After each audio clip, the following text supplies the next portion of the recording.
survival. In these harsh times of financial unrest and unstable economies, it's all about survival of the fittest. You've got to be able to withstand the harshest environments without anyone ever realising that you're really struggling. Now that's especially true for car companies, and one in particular is Rover. Now not too long ago, the car that pulled up outside number 10, well, it was a Rover. But now all the statesmen and politicians, well, they all drive Jags. I mean, Prescott's got 2 of them. So cars like the Rover 75, they don't get a look in. And then to make matters worse, Rover found the BMW rug pulled from under their feet. So once more, they're in British hands, which is great. And who are their proud British owners? Well, Alchemy. No, I've never heard of them either. Well, whoever Alchemy are, they've certainly got cracking plans for the future of Rover.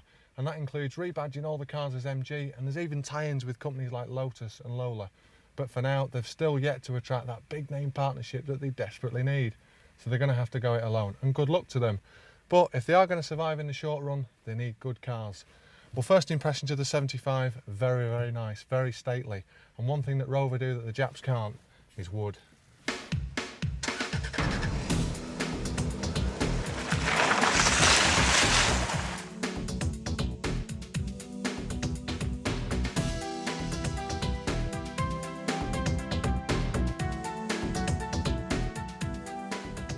Who was it that said that all cars are built equal, yet some cars are built more equal than others? Well, it's true to say that 20 years ago you could really end up buying a nail unless you spent an absolute fortune on your car. But nowadays, well, there's no such thing really as a badly built car. And this Rover 75, it's not a badly built car. It's certainly a million miles away from an 80s Metro. And the best feature about this car, well, it reeks of Britishness both inside and out. Don't get me wrong, it's no S-Type, but you do feel very, very special and quite stately when you're driving it.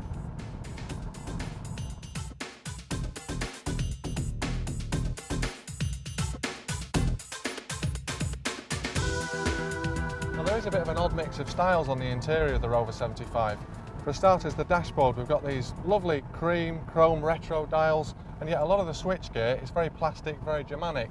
But I guess to be fair to Rover, even the likes of Aston Martin have to raid the big old Ford parts bin now and again.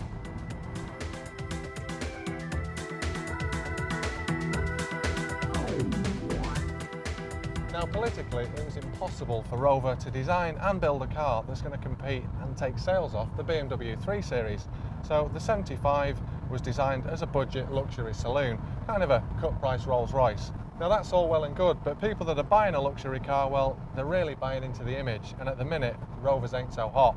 But that's where Alchemy's plans come in to rebadge all the cars as MGs. It's a brand that's instantly recognisable worldwide, it'll raise the company's profile, and it'll shake off a lot of the negative vibes that are associated with Rover. Now here's a thought for you. When the MGB was at its heyday, over half the cars that were manufactured were sold in America. I reckon if you take a Rover 75, put the MG Octagon on it and make it sporty, well, I reckon they'll sell like hotcakes stateside.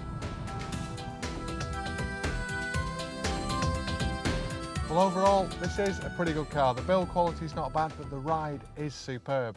Now, whilst it hasn't got the reputation or the build quality of, say, the Audi A4, what it has got is it's different. And now it's owned by Alchemy, you can genuinely buy British. It's certainly not going to be a hindrance to Rover's fight for survival.